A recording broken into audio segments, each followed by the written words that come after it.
Welcome back with today's question. This one says, Vinny, my clients are not going into hypnosis deep enough, and a lot of times they're telling me they don't think they were hypnotized.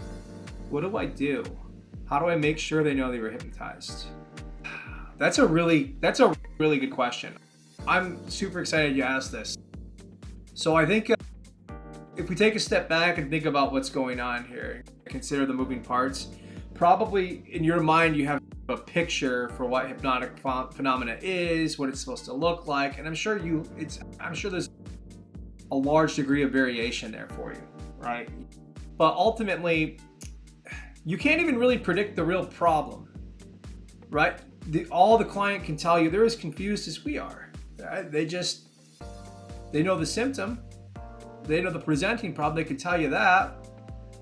So if you go into a session picturing how all this is supposed to go down and you don't even know what the real problem is, how could you ever guess what the phenomenon is gonna?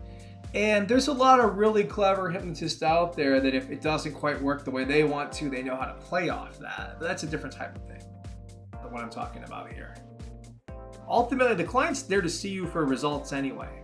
One of the biggest ways this sets you up for failure is you start putting a bunch of pressure on yourself. And then it's like you get to miss all the really rich, meaningful, organic stuff that just happens spontaneously as the natural emergent phenomena occurs. You don't get to enjoy that because you're thinking like, are they going deep enough? Did I do this technique right? And that's not what's going on here at all. Ultimately, the best thing you can do is just get rid of all of that in your mind. Don't even think about the phenomena at all. And I have entire sessions with clients where they don't close their eyes, never smoke again, or whatever it is we're working on. And they had a very powerful experience. Sometimes it's still very subtle, but a lot of times, even with the eyes open, it's like they look at themselves differently, they look at the world differently. No eye closure, no eye lock, no catalepsy, no anything, right? So if you're doing the work in a deep enough way, that is to say, if we're targeting the real problem, the phenomena's irrelevant. Ultimately, what they want is the change. And as much as they want that symptom to change, there's all this other cool stuff that shows up for them that's incredible. So I think the best thing you could do is to let go of all of that. Right? Stop even focusing on phenomena. Don't worry about that.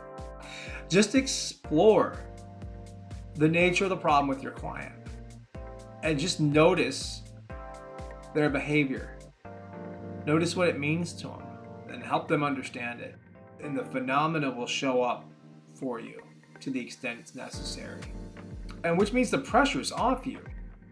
You don't have to worry about any of that stuff.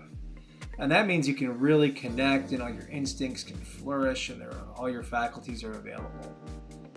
You're not stuck in your mind, focused on things that are not necessary for that client to create the change they want. I can't thank you enough for that question. That was a very powerful one.